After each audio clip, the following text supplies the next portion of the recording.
1000 টাকার নলি, বাহ বাহ বাহ, হাসান মামা চমক। বড় ভাই স্বাদে ভরপুর, স্বাদ গ্যারান্টি, স্বাদ না হইলে টাকা ফেরত।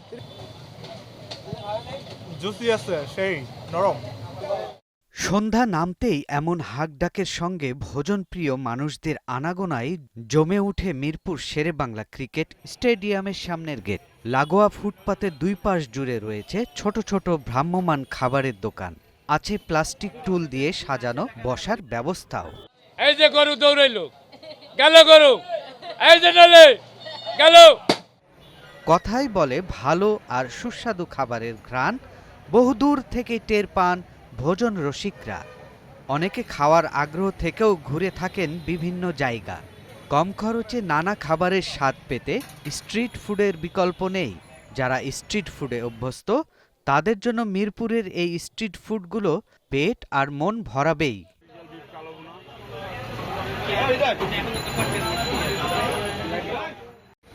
হোম অফ ক্রিকেটের পাশে এই স্ট্রিট ফুডের শুরুটা হয়েছিল ফুচকা আর চটপটি দিয়ে।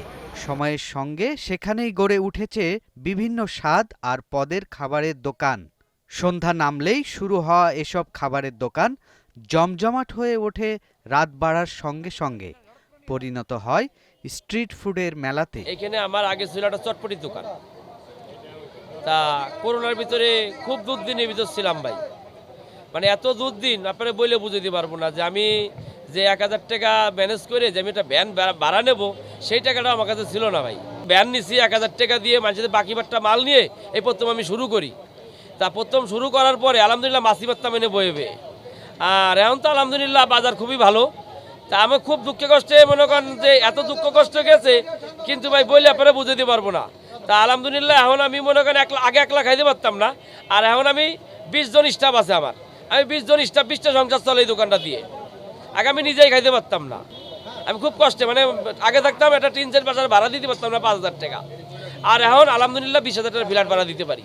আমার কাছে আইটেম আছে গরুর ল্যাঞ্জা, গরুর কালাবুনা, তারপরে গরুর সুই, খাসির সুই, তারপরে হান্ডি বিফ, রোস্ট, ঝাল মুরগি, উটের মাংস সবই আছে ভাই আমার কাছে।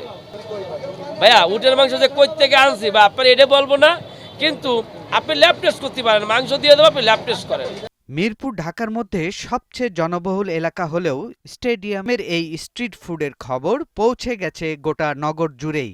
মিরপুরের পাশাপাশি অন্যান্য এলাকার রসনা বিলাসীরাও এখানে ছুটে আসেন গরুর কালাভুনা, চুই ঝাল পোলাও, খিচুড়ি, হাঁস ভুনা, উটের মাংসর স্বাদ নিতে।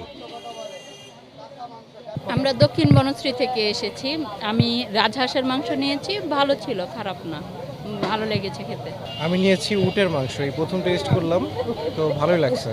উটের মাংসর টেস্টটা আসলে একটু অন্যরকম আছে, একটু অন্যরকম, বাট ভালোই। আমি হাঁসের মাংস দিয়ে খিচুড়ি খাচ্ছি, ভালো মজা লাগে, এখানে মজা লাগে বলে আসি খাইতে। সব ভাই বাদার মিলে আর কি কলমা থেকে আসছি এই মিরপুর 2 স্টেডিয়াম মার্কেটে হান্ডিবাড়ির হান্ডি বিফ খাইতে। আমার কাছে মনে হচ্ছে খাবারটা ভালোই লেগেছে, আর যেহেতু গরম গরম খাওয়া যাচ্ছে তাই টেস্টটাও ভালো, আর রিজনেবল প্রাইসের মধ্যেও অনেক ভালো একটা টেস্ট। মাংসের অ্যামাউন্টটাও ভালো দিয়েছে, আমি বলবো যে সবাই এসে খেতে পারবে। তারা আরও জানান পুরনো ঢাকার স্ট্রিট ফুডের বিকল্প হিসেবে মিরপুরের এই স্থানটি জনপ্রিয় হয়ে উঠেছে। মেট্রো রেলের সুবিধা যোগ হওয়ায় অনেকের কাছেই মিরপুর স্টেডিয়ামের স্ট্রিট ফুড এখন জনপ্রিয় গন্তব্য। রাতের ঢাকায় ঘোরাঘুরির সঙ্গে মজাদার খাবারের বিলাসও হয়ে যাচ্ছে।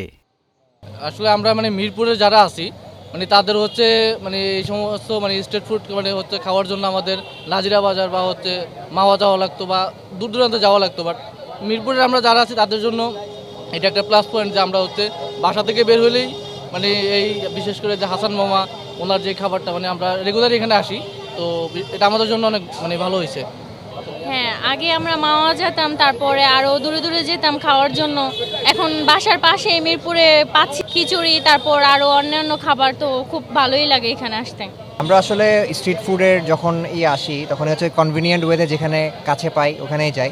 সো এই জায়গাটা অনেক দিন ধরে ভালোই একটা সার্ভিস দিয়ে যাচ্ছে আমাদের জন্য।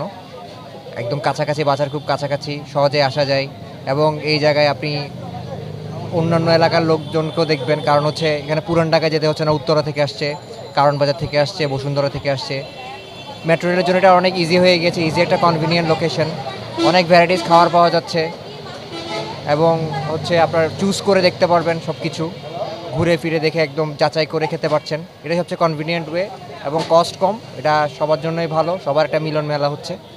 সন্ধ্যার পর থেকে শুরু হয়, মধ্যরাত পর্যন্ত চলে খাবারের স্টলগুলোতে বেচাকেনা। কম বেশি সব দোকানেই থাকে প্রায় 100 জনের খাবারের আয়োজন। মিরপুরের অলিতে গলিতে মজাদার সব স্ট্রিট ফুড থাকলেও ক্রিকেট স্টেডিয়ামের সামনের দিকের ফুটপাতে গড়ে ওঠা এসব স্ট্রিট ফুড অন্যদের চেয়ে আলাদা।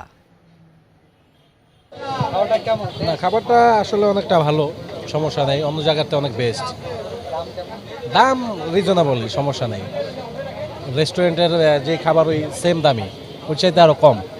আমি আসলে মোহাম্মদপুর থেকে আসছি শুনে, আমাদের কলিগদেরকে নিয়ে, এই আর কি অফিস শেষে আসলাম আর কি। খাবার ভালো, খাবারের টেস্টটা এভারেজ, আর হলো দেখা গেছে যে প্রাইসটা রিজনেবল হওয়ার কারণে দেখা গেছে সবার জন্য এটা এফোর্ড করতে সুবিধা হয়। তো মাছ বেটার, আমার কাছে এটা ভালো লেগেছে আর কি। অনেকে দূর দূরান্ত থেকেও চেখে দেখতে আসেন এখানকার বেশ কিছু জনপ্রিয় খাবার। সন্ধ্যা থেকে মধ্যরাত পর্যন্ত মিরপুরের এই খাবারের দোকানগুলো সরগরম থাকে স্ট্রিট ফুড প্রেমীদের ভিড়ে। সৈয়দ রাশিদুল, ৭১, ঢাকা।